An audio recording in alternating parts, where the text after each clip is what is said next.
To this day. To this day. Rich people don't sleep 8 hours a day. That's stupid. Use your common sense. Hello, I am Bushido Spirit. This is my Euphoria Season 1 Episode 6 breakdown, the next episode. Yes, people, we are nearing the climax of the season, and all the characters are moving into new phases of their lives, and I can't wait. Other than that, I don't have anything else left to say. Let's get it. But before I continue the episode breakdown, be sure to like, comment, and subscribe. Also hit the notification icon to let you know when I drop videos. Let's get it. Let's start off with Chris. This was his episode. The episode opens up with Harlem poet Claude McKay. Young Chris is shown reciting his poem America, in the midst of running rigorous football drills for his father, right before practice. It's a pretty short poem, so let me go ahead and read some of it here. Although she feeds me bread of bitterness, and sinks into my throat her tiger's tooth, stealing my breath of life, I will confess. I love this cultured hell that tests my youth. Her vigor flows like tides into my blood, giving me strength erect against her hate. Her bigness sweeps my being like a flood. Yet as a rebel fronts the king in state, I stand within her walls with not a shred of terror, malice, not a word of jeer. Darkly I gaze into the days ahead, and see her might and granite wonders there, beneath the touch of time's unerring hand, like priceless treasures sinking in the sand. In between scenes of young Chris reading the poem, there's cuts of his father giving him encouragement. However strong you think you are, you're stronger, Chris' father says. In reference to what many black parents tell their kids, this scenario is all too familiar in America. You gotta be twice as good to achieve the same.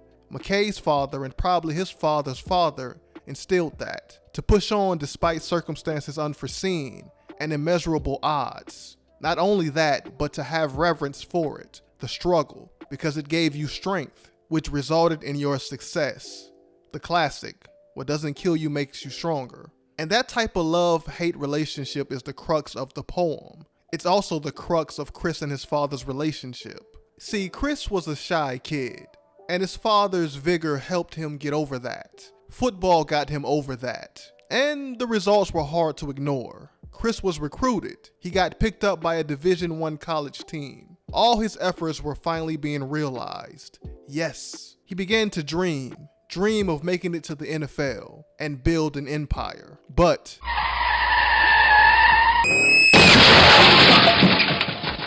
not in this show. That shit's lunch for Freddy. Once he arrived on campus, he quickly realized Uncle Sam was Pennywise, and he got tangled in his web of deceit. Chris spent all preseason on the bench. Doubt started to slip in. His mind wandered during film sessions. Why try, especially with the odds? 129 D1 teams exist, 85 players per team. So he's 1 out of 10,965. He didn't stand a chance. Coincidentally, around this time he met Cassie. His chances with her were more on par with reality. She was perfect.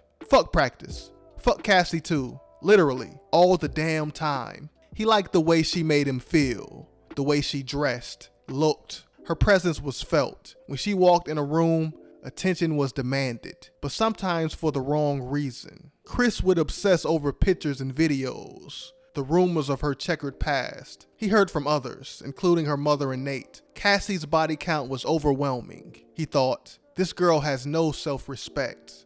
And what really pissed him off was when she played dumb about it. It's Halloween night, and our girls are putting on their Sunday's best, including Cassie. She's not one to be outshined. Her and Chris are headed to a college party, and apparently she's dressed like Alabama Worley, the call girl from True Romance. What an obscure fucking reference. Cassie, you hipster as fuck. However, Chris was not impressed by her film knowledge. He is highly upset, similar to how Nate felt at the carnival when he saw Maddie's outfit. But he isn't as direct. He again goes on about how she makes him look, which basically means I'm insecure and I don't trust you. One of these other players might take you away. They're actually starting on the team. Cassie ends up changing, but not without protest. While Chris talked and mingled at the party, she seemed bored and uninterested. She got over it though. Her and Chris headed back to the dorm to have sex, but it was not meant to be. While in the act, 8 players from the football team rushed in. They pinned Chris to the ground, then proceeded to sexually assault him. But hey, no worries, there was no penetration. The only thing hurt was his pride. Cassie screamed in fear the whole time. So did McKay. But the guys continued to hunch, yelling, "McGay, McGay, McGay." Or at least I think. The mob of rapists get tired and leave. Chris is left on the floor naked, crying, in front of his girl, emasculated. I imagine Terry Crews felt the same way when that dude touched his dick. Power comes in many forms. Sometimes it's a rich guy with money. Other times it's 8 naked masked men with bananas. Or even your own fucking country. It's all the same. The black man getting fucked. Always. This may have been the scene that made the original actor quit. The one that was slated to play Chris McKay. But just a side note. Anyway, after Chris got done crying, he cried more in the bathroom. He stared into the mirror and thought about what his father said. No emotions. Keep it bottled up. I'm a man. I'm 40. Meanwhile, Cassie starts digi-snitching. Tells Lexi about the whole situation. Chris finally comes out the bathroom, tries to play it off. He wants to continue to have sex. Man, he flips Cassie over, doggy style. But his dick can't get hard anymore. Gummy bear dick. Cocaine dick. The sword is now a noodle string. Hair pasta. He tries to fight through it. His struggles causes him to get a little rough with Cassie, in an attempt to regain his manhood, before he realizes walking it off ain't the best advice. But he refuses to communicate. Later we see Cassie medicating her back in the bathroom. She has welts from Chris's nails. Or she feels raped. I felt bad for Chris. He'd been given the wrong advice throughout his life. From friends, family. As men, we need to stop being afraid to express ourselves. Outside of anger. Are we too afraid to be called a simp by lesser men? What could have been an opportunity to get closer creates more distance. He'd rather fuck her than talk to her because he doesn't believe she can help. Women don't understand what it's like to be a man in his mind. Notice how he began fucking her missionary. Then after it was doggy style. That's probably because he was too embarrassed to look her in the face. The next day he receives a text from Cassie. She's at another Halloween party. She wants to know if he's okay. Chris doesn't acknowledge her concerns. Instead, he points out the various misspelled words. "Are you drunk?" he says. Cassie gets mad and stops responding to his calls and messages. Because of that, later that night, Chris arrives at the party, but is told Cassie has gone home for the night, so he does as well. But before he goes back to campus, he stops by his father's house and confesses to having feelings of doubt, being inadequate. "I'm not the best, everyone's better," he says. "I'm not getting drafted. I don't know what to do." His father thinks for a second, then says, "It's all in your head, son." Chris seemed hurt by that response because he realized his father was an NPC. That's the exact same shit he told him before when he was a kid. Where is this nigga's mother? Lastly, Chris and Nate's life mirror each other, so emphasis is placed on the things not reflected. Both have demanding fathers, but no infidelity exists in Chris's world. Both have hypersexual girlfriends, but Cassie's reluctant to cheat. Chris doesn't appear to have any sexual confusion, but how he views manhood is flawed. Chris is an introvert, Nate is an extrovert, and the list goes on. And I'm starting to notice this with other characters. Each character appears to have a doppelganger that is going through similar situations, but deals with them in entirely different ways, based off the various moving parts around them. Let's discuss Cassie. There was more to her night than her interaction with Chris. Fast forward past the college Halloween party that ended in rape. Cassie is at another party, this time with her peers, without Chris. He probably still traumatized about the night before. So after a couple of drinks, Cassie decides to text him, which turned out to be a bad idea. Chris ends up calling her drunk. He completely ignores her concerns and begins policing, like the father she doesn't have. Cassie gets frustrated and does what she always does in these situations. Make out with another nigga. Well, the same nigga, Daniel. He was lurking the whole time. At first she ignores his advances, but after a couple more drinks, they're seen grinding on each other. Later on, they make their way to the bedroom. It's at this time Chris decides to show up. He doesn't trust Cassie, and she wasn't responding to his text. Oh no.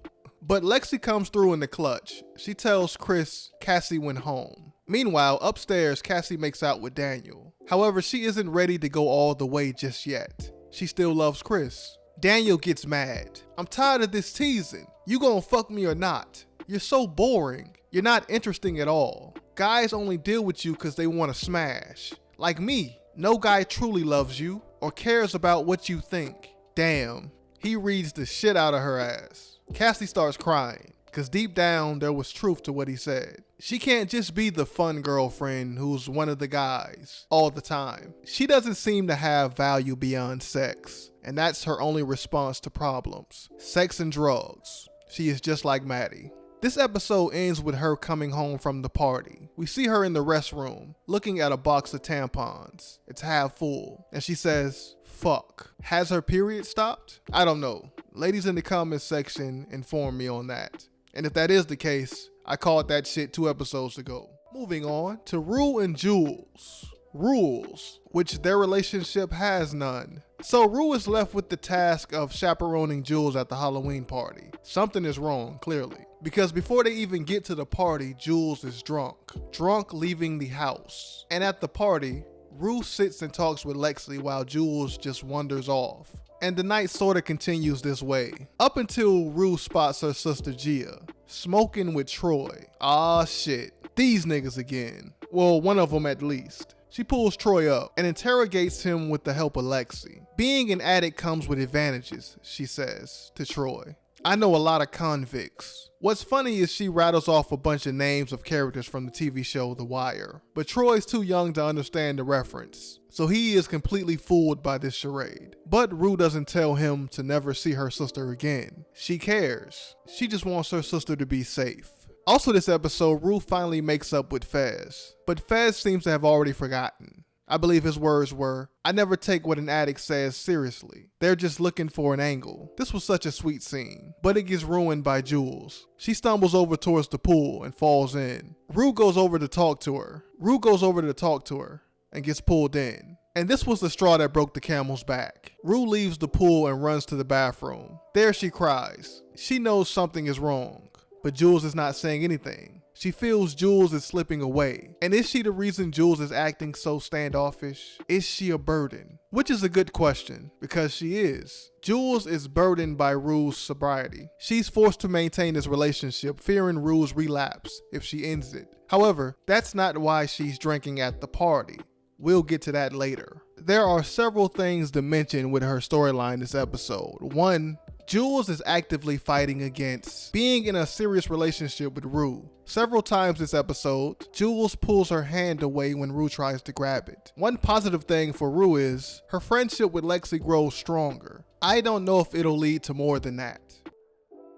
Yes, time to talk about Kat Thickums McGee. Thickums is still out here, collecting her bag, expanding her empire. You know, the shit that Chris pretends to do. She now has 4 men she cams with on the regular basis, and more are coming. One person offered to pay her $300 for 30 minutes, and when she refused, he purchased her entire Amazon wish list. Damn, I guess somebody likes those awkward ass twerks.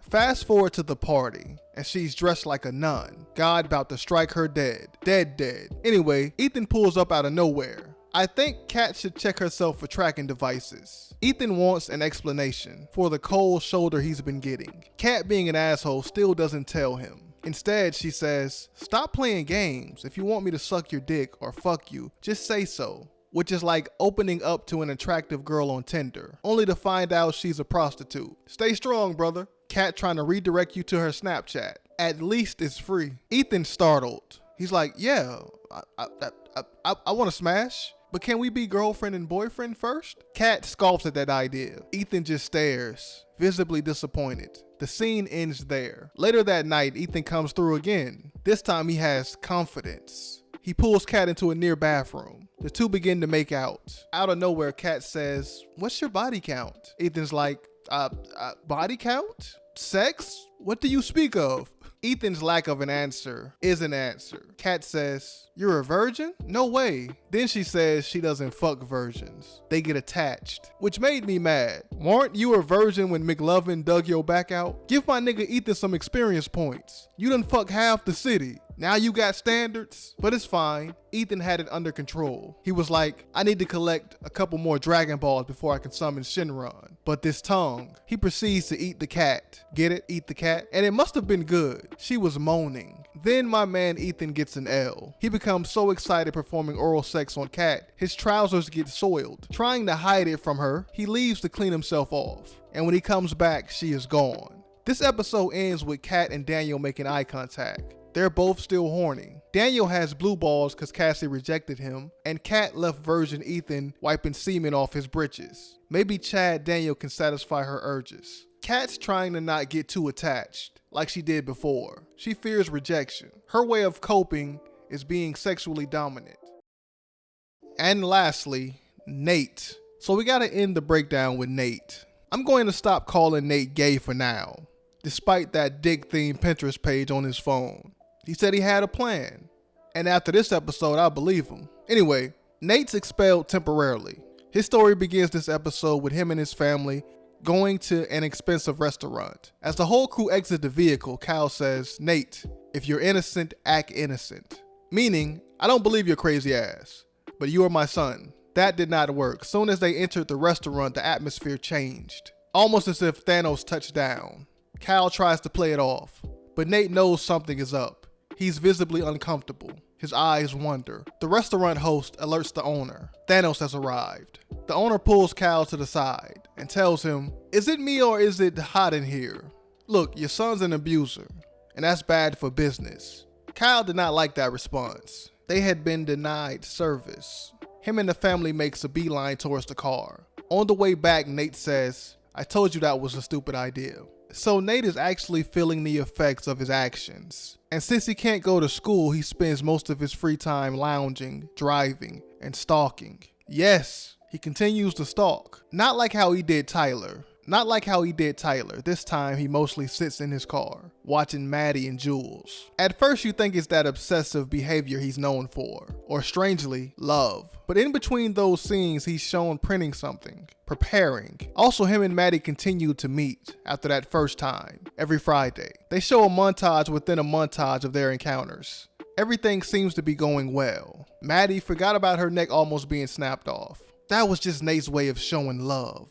And look, he finally fucked her face to face. That's gotta count for something, right? The montage ends with Maddie telling Nate he needs a plan. Turns out, Maddie, he has a plan. Nate continues to loom over his printer. After hours, the print job is finally finished. What is it? It's a goddamn naked picture of Jules. Nate was preparing the smut package the whole time. So Nate's huge plan is to frame Tyler, the guy who Maddie fucked at the party in episode 1. One thing I just realized is Nate stole this dude's whole identity. Not only did he break into his house and wear his clothes, after beating the shit out of him, he pretended to be him while sexting Jules, which is more than enough evidence to convince authorities he's a pedophile. So him accosting Maddie is not far-fetched, it's believable. Shy Guy 119, real name is Tyler. I thought it was a coincidence at first, but fuck. This episode opened my eyes. Nate's a fucking cartoon character. That package might as well say Acme on it. This nigga's Lex Luthor. Anyway, Maddie was easy to convince to go along with the plan. That choke Nate gave her cut off all future brain activity, blood flow and shit. However, Nate had to blackmail Tyler and Jules, threatened to expose both of them as pedophiles. So, Tyler admits to the crime of choking Maddie, and Jules is his key witness. What do you know? Maddie suddenly remembers who did it. Tyler. Damn. I feel sorry for Tyler. He just wanted some ass, but Nate keeps breaking into his house and fucking him. Figuratively. This episode ends like a Hitchcock film. It can only get worse from here. Nate arrives at the Halloween party with Maddie, dressed in prison stripes. And you start to realize why Jules was acting out this whole time. Nate murdered any hope she had left in humanity, like the criminal he was dressed as. We're left with more questions than answers. The episode ends with Rue's eyes fixated on Nate. She saw how Jules looked at him. With fear, with terror. She didn't know why, but no one fucks with Jules but her.